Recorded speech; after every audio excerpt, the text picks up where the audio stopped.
We're back with part two of this special conversation with Laura Pizzetti. In the first episode, we talked about her experience living with amenorrhea due to the birth control pill. And in this one, it's about the sustained lifestyle and emotional changes she made to bring back her fertility.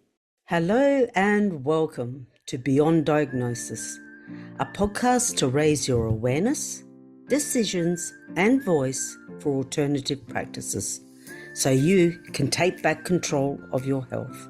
I'm Rita De Michele, your host, a mindset and empowerment coach, and the founder of the ONUS platform. Join me each week so you can create the health of your dreams. As a qualified naturopath and nutritional therapist, she'll inspire you to never give up hope in achieving better health. Hello, Laura. Hello, hi. So Thank you for great. having me Oh, it's again. yeah, again. I'm really excited for this. This is so good to have you back on the show and sharing part two because this has really touched my heart. When you contacted me and said, can I come back on the show and tell everybody the surprise?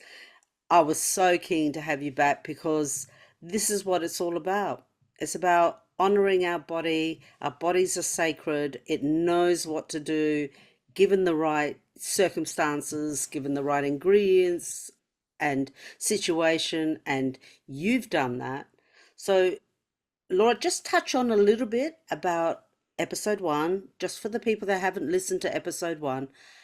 What happened to you? Just a little brief overview of what you went Yeah. through. So first, I wanted to say I'm so happy as well to be here again to tell my story because that's why I did this in the first place. I really know that supporting us with nutrition, lifestyle changes, it can lead to all of this success, and in reducing symptoms and removing symptoms as well. Yeah. So what happened to me? I took the pill for 3 years in my mid-20s. I stopped in 2017, and after that, my period didn't come back. I went to medical professional, and I was dismissed from them, telling them they told me that my period was not important unless I wanted to get pregnant. And then, so I questioned the system. I said, this is not right. I shouldn't go back on the pill. That was stop my period in the first place because I had really regular period. They were painful, and that's the reason why I went on the pill, because I thought that was my only option. That was the system don't tell you that's not your only option. Yes. Um, and so I questioned the system, and I just trained. I started training in 2019 as a nutritional therapist and a naturopath, because I wanted to save myself. Yeah. That's fantastic. I love it that you didn't just give up and think that, well, this is it for me. I have no other option. You actually were very active and proactive and you advocated for yourself. I love that. I love that about your story. Let's just touch on what were some of the emotional struggles that you went through, and did changing your mindset and emotional state have a positive impact on your body to be where you are now? So I honestly didn't have much, like a huge major struggle. It was more on, so before I was a nutritional therapist, I was a tailor and a fashion designer. That was a really, hard, overworking field and Mm. a quite toxic as well. People are stabbing you in the back, just like the Devil Wears Prada. It's not just a movie. That's what I always say, is a real life. And it was hard, and it was just overworking and in toxic environment. I removed myself from there completely. Mm. Um, and that changed a lot in my life, for sure. And because I was a person that was always living thinking about the future. I was not living in the present. I wasn't enjoying the process. And that was because I was striving for perfection all the time. I was a person that was not enjoying their rest. I was one of those people who thought that I needed to earn my rest. Mm. So that mindset really, like, changing that, because I was suffering with anxiety at that time, as well, when I was on the pill and just after I removed it. So obviously, because the pill gives you that, it's reducing the stress resilience, it enhanced my anxiety even more. But changing that and actually grounded myself, living in the present, and enjoying the process, not striving for perfection all the time, because when nobody's perfect, you cannot be perfect. So yeah, and that, really enjoying the process and learning from my mistakes, that was really life changing for me in that way. So, removing yourself from a stressful environment and reducing your stress level, anxiety, and like you said, your sense of perfectionism, did you feel that that allowed your body to be in a state to heal, to relax, to start remembering what its fertility processes were meant to be? Like the combination of stress, which changes it. We all know that stress, our belief system, can shut things down in our body. And then you had the extra level of having the pill on top, which ceased your menstruation, ceased your fertility. So going the other way and doing what you did you feel that that really helped heal your body for it to be able to then start making the changes to start developing fertility once again? That was one of the first thing I changed, just because I thought I don't want to live like that Mm, anymore. It was just every moment I spent in my life, it was anxious. Even the going out, so it wasn't pleasant anymore. And it had to change straight away, and that helped me to release the anxiety. And it's part of the disease, or the condition, I would rather say. But that was like 6 years ago. And I've been living like that since. So definitely a big component. But like I say, alternative medicine is a combination of a lot of things. So it's yes. not one in isolation, but definitely worked on my quality of life, I would say. So as a nutritionist and a naturopath, did you find that there were specific foods that were more nourishing to the reproductive organs and helped that you incorporated into your life? Yes. So I incorporated liver, so organ meat. That's like a natural multivitamin, Mm. that is increasing follicle health and quality of the eggs, because they contain a lot of choline, which is a nutrient that is not really known, but it's very important for egg quality, so the egg follicle, Mm. and heart as well. So I'm gonna mention later about my supplements as well. But the hearts contain CoQ10, which is a compound that is very important for energy production. And ovulation is a hungry process, energy hungry process. So you need that CoQ10, and the highest source is hearts. So chicken hearts or lamb hearts, very useful. Um, and I also did a lot of bone broth, because when you have amenorrhea, you also, because of the low estrogen, you are more in risk of developing osteoporosis. So to support bone health, I did bone broth. So I was drinking bone broth 3 to 4 times a week. And I was supplementing collagen as well to preserve bone health, which I did. So I didn't lose any of my bone density. And obviously, like, minerals and that needed to support bone health. So magnesium, calcium, phosphorus, manganese, all of these are found in bones. I use grass-fed bones because they obviously have more nutrients and they don't have heavy metals because the cows are protected, or cows or lamb as well, chicken, so organic chicken or grass-fed. Um, and also because a bone broth, you cook them for such a long time, at 24 hours, the bone becomes very brittle and you can eat them.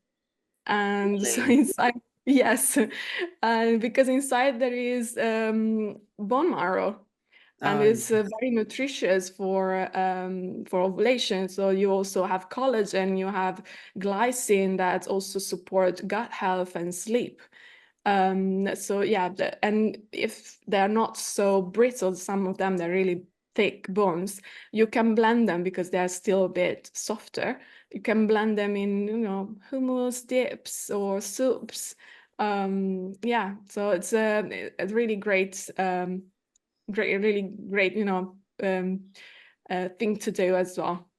yeah. Um, yeah, I also add fish eggs because, eggs, supporting eggs is always like really like I'm really like that about nature.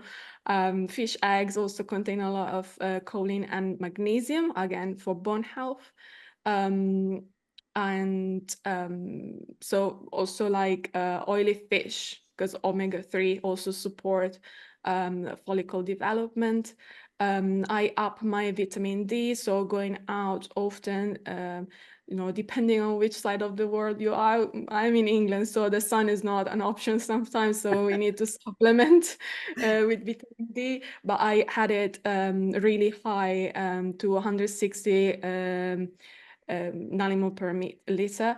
That is because vitamin D also improve follicle development. So it Mm, helps to have regular cycles. Other things that I wanted to say about is that sometimes your hunger feelings are different when you have amenorrhea because all of your hormones are all over the place. And I put times to eat just because so then I knew that that was the time and I had to eat. Not that I never had a problem, right? I always felt hungry, especially in the morning. I just eat like I'm always waking up hungry. And also, but a sign that your cortisol and stress level are high is not feeling hungry in the morning. oh, Uh, yeah. So, but that never happened to me. But it's very important to eat within 30 to 60 minutes of waking up because then you support your cortisol level nicely. So you give that safety to your body. So, because if you don't eat, it's a situation of stress for you.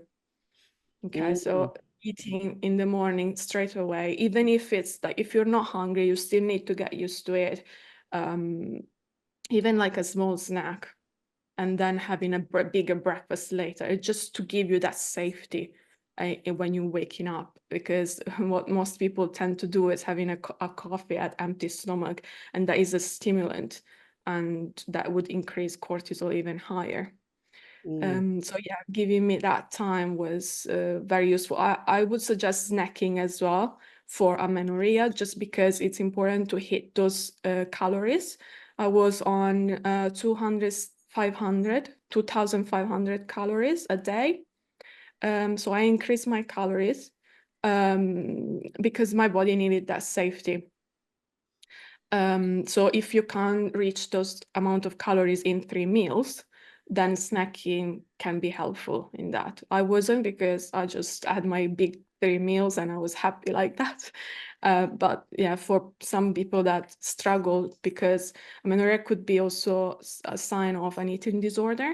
So if Mm. some people can't have it, like because they're struggling to have big meals, then snacking throughout the day would be okay.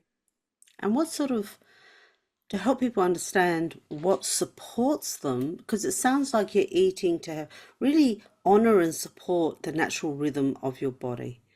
So, what sort of things can people snack on that gives them that nourishment and support if they have amenorrhea?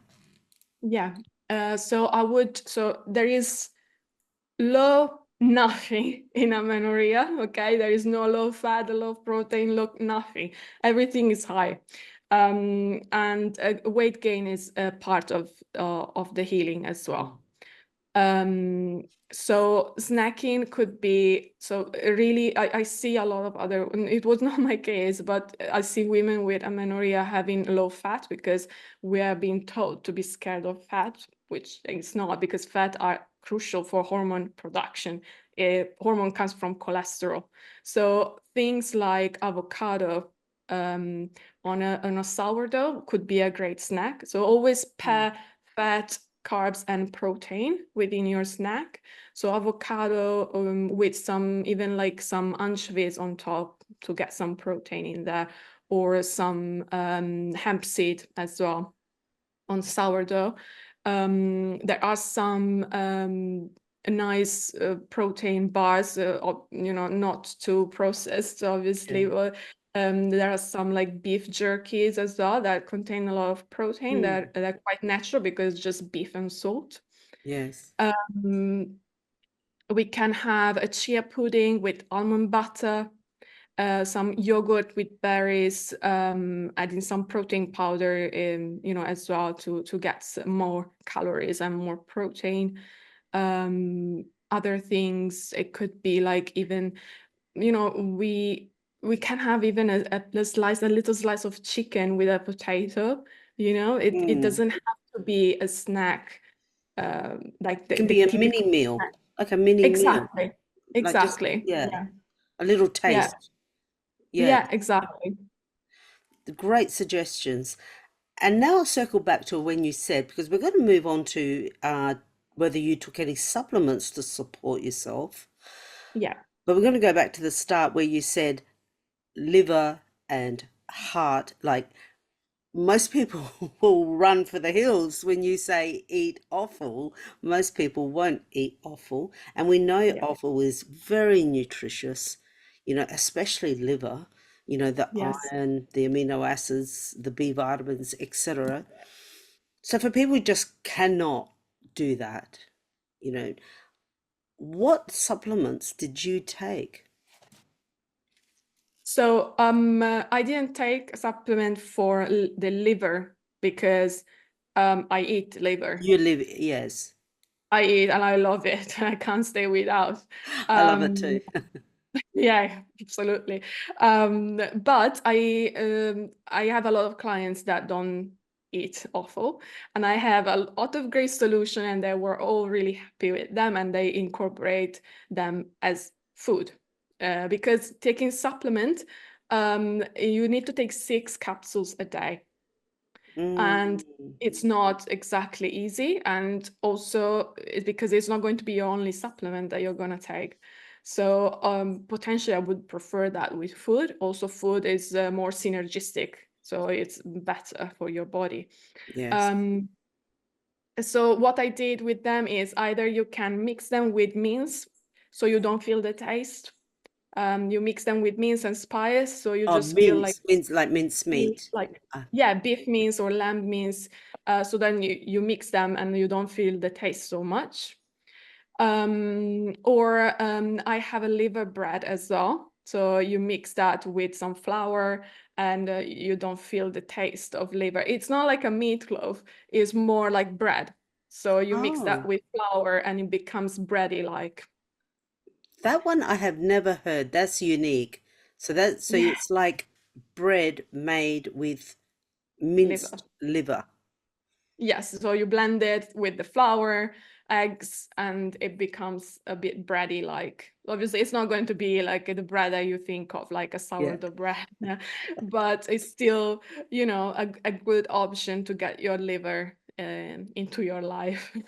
Well, it sounds like it, like to support yourself, you really need very nutrient dense quality food, like to be able to nourish your organs, to be able to nourish your blood, be able to nourish your body, to heal and bring back its normal fertility function.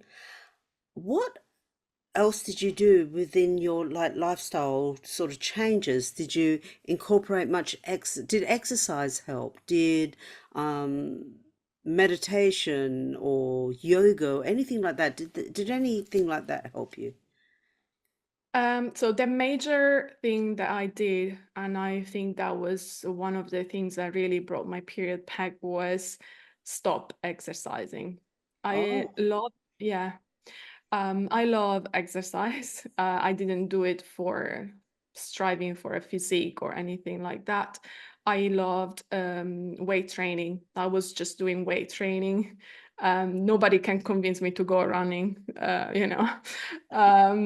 yeah, I love lifting weight, and that's what I was doing. But women with amenorrhea have been shown to have double cortisol release when exercising Mm, compared to women who have normal cycles, because stress is a stressor. Exercise is a stressor in itself. So when normal women can bounce back from the stress, because it's a good form of stress, right?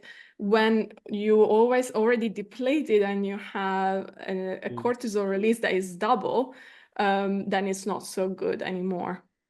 Yes. So it was very painful because I really love exercise, but I knew that it's not forever. So that's why I said, all right, I just need to do this now. I try not to until the end, because, I really loved it. It was just something that I did for myself, Yeah. it was some sort of self-care, because I really loved it. But yeah, I just knew that in that time of my life, it's just needed to be done to speed up the process, because it just had to be, I saw a lot of change in that, and allowing to rest. So I only did gentle walks, not like speedy walks as well, just very gentle walks. And I really said to myself, okay, if today you don't even want to walk, don't. Just sit on the sofa and do nothing, because your body needs to preserve the energy to ovulate, and that's fine. And so yeah, even like I did yoga sometimes as well, though if I try once a week to do it. But in the morning I go out. So another things that really is really help, but I would suggest in general is sleep. So I love sleeping. um, Don't we and all? yes, yeah. But as women, we tend to not to as Yes. much, and we actually need more sleep than men. Mm, Uh, so for these 6 years without period, the one other of the things that it changed because of that mindset change and the anxiety being reduced, that overthinking that I was always doing was gone. I could sleep nicely. mm. And at 9:30, I was in bed, no matter what, no matter how, no matter where. So I was asleep, and I was waking up early, like 6, up at 6, having a slow morning. The light as well. So the morning light is very important to reset the circadian rhythm. So all the hormonal signals. So that's what I do in the morning. I don't. So what people tend to do is opening their phone or checking the TV. Listening the news is another big stressor for us. So nothing of the sort, just taking myself, going out. If you have a garden, you can also ground yourself in the grass to exchange that iron with the earth. Yes. Um, it's very healing. I had my cup of herbal tea, and I just stare at the sky for like, it doesn't have to be that long, but 10 minutes would be okay. But you can work your way up. If it's something new for you, it could be like 2 minutes and then 5 minutes until you want to stay there until 10 minutes, for example. Mm. So that is very important. And also, like, I used to be one of those that watching TV until going to sleep, and that's all the blue lights are Yes. disrupting our sleep, and so I don't do that anymore. And I actually take 1.5 hours of like sleep routine, of doing some stretches, meditation, brushing my teeth, reading a book. I have a red light on my table, bed table, so that it doesn't interfere. It's not a blue light, so it's a red light. It doesn't interfere with melatonin production, because all hormones are connected. So even the sleep hormone are connected with the sex hormone. So supporting sleep is very important in this journey as well. And I have a red light, those blue light blocking glasses as well, in case sometimes I have late things for work. Mm. I need to use a computer, and so then I use the glasses that have a red lens. Yes, yes, I've actually got a pair of those myself. Yeah. It sounds like you definitely, respected the rhythms of your body, and it sounds like developing a routine, a nutritional routine, a sleep routine, a very gentle exercise routine, and also an emotional awareness, emotional health routine is very important Yeah, to your yeah, progress. definitely. We are like creature that we love routine. We want to, be boring. It's okay. Just let's be boring You and want to heal, be support. boring. Yes, yes. I love that. I love that. Were there any alternative or complementary practices that you incorporated into your life during that period? I did some acupuncture, so through another practitioner. That was really helpful, it was again something that I did self-care for myself. Mm, Um, Sort of like a massage, but it's actually helping you with some, reestablishing energy throughout your body. So that I mm. found it very helpful. It's a to complement, I would say, not as a one solution, that if it Yes, makes sense. in Uh, combination with. exactly. Yeah. So it's very nice to, making you feel relaxed. So Yes. Is yeah. that the only one that you did? So other things, as in like yoga, meditation, that Ah, was, and breathing exercises as well, to support gut health too. Because if we don't digest the food, that's also another thing, if we don't digest your food, you're not absorbing your minerals that and vitamins that needed to go to form your hormones. So mm. breathing exercises as well, quite important. Um, to stimulate that digestion and to feel relaxed. So I do it before bed or also before meals, so then you can help digestion. Yes, yeah, fantastic. Now, on more of an emotional side of your experience, how did you actually find the resilience to never give up hope? That's a big one. Yeah. So I have, sorry. That's okay. You take a moment. Take a Yeah. moment. So I have the most amazing husband, and he he always believed in me, and he was there at every step in my journey. And he always said to me, "Don't worry, you will get your period." And so yeah, if I think I did it because it was there when I was crying in bed.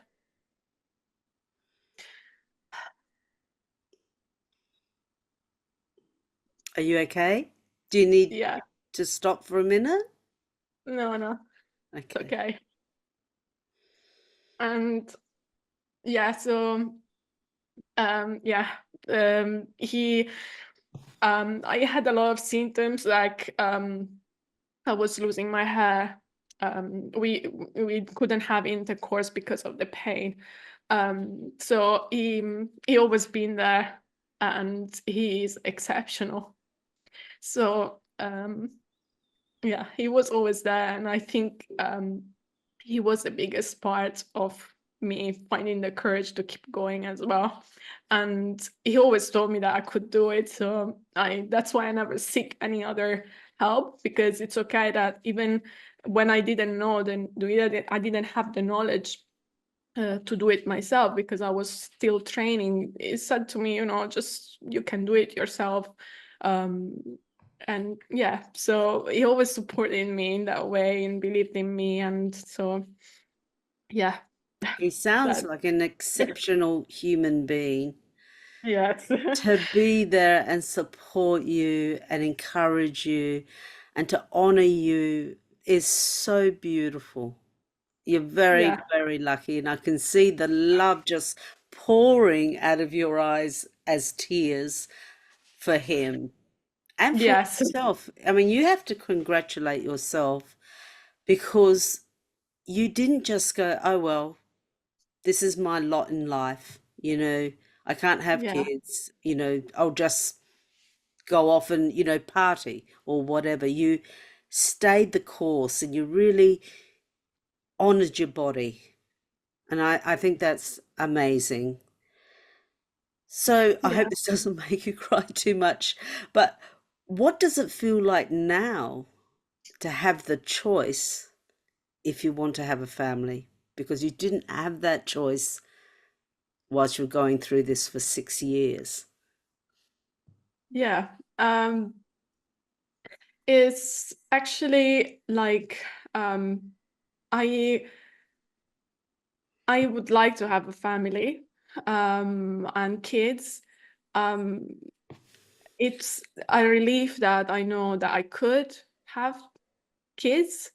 Although my period are still a little bit irregular, so it might not happen as easily at the moment, but still, I feel like my healing is still ongoing. Um, but I we always wanted to adopt a kid actually. So it wasn't Beautiful. um it's I never done it for it's good to have the choice, Yes. but it was never that the issue. I That just wasn't your know. motivation. It wasn't No, your no, motivation. exactly. The motivation was about my health because I know I'm young. I'm still 30. I'm just 33 now. So when it stopped, I was 27, uh, Mm, and I just knew that it was not good for my health. So I know that you can have a lot of side effects from this. Some higher risk of cardiovascular disease and osteoporosis and brain, dementia, and having like so brain health. And I just was worried about myself. um, but it's great that I have an option potentially to have a baby. So yeah, it's great. fantastic. Laura, what would you like to say to women who are finding themselves in your situation that you were in? Um, what hope can you give them? What would you say to them when they feel like all is lost? I would say nothing is never lost.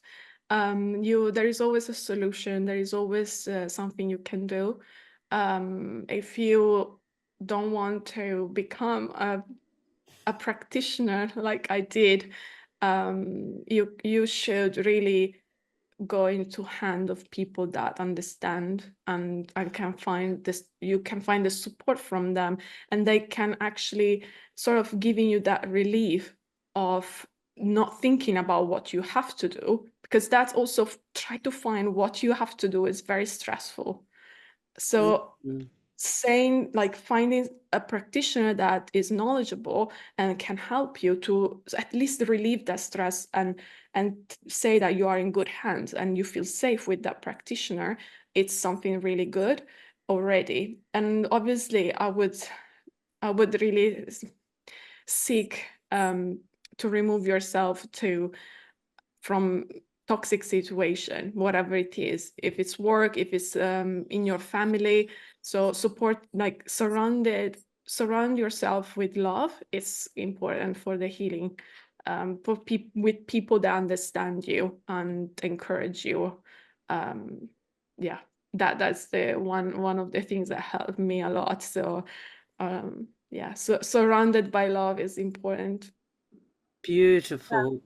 And I'm Yeah. so glad that your husband was there for you and emotionally was able to step up for you and support you. And you supported and stepped up for yourself as well. So you need to be congratulated as well. Thank you, Thank Lara, for coming on and sharing this inspiring story how for 6 years you didn't have your period, and because you helped yourself, you nourished yourself, you honored yourself, you have this beautiful ending where it's come back, you're looking great, healthy. Thank you so much for sharing. And for thank all our listeners and viewers, if you resonate with Laura's story, please do contact her, because if you're going through this, she can help you on a professional level. And as you've heard, she's had the experience. She can help you on an emotional level as well. All her details will be in the show notes. Please reach out to her. Thank you. I would love to know, what was the biggest insight or aha moment you got from this interview? So you can now speak up, take action, and make informed decisions for your health. And if you like this episode, get instant access to your free ebook, Alternative Wisdom, Taking Back Control of Your Health, at life-onus.com.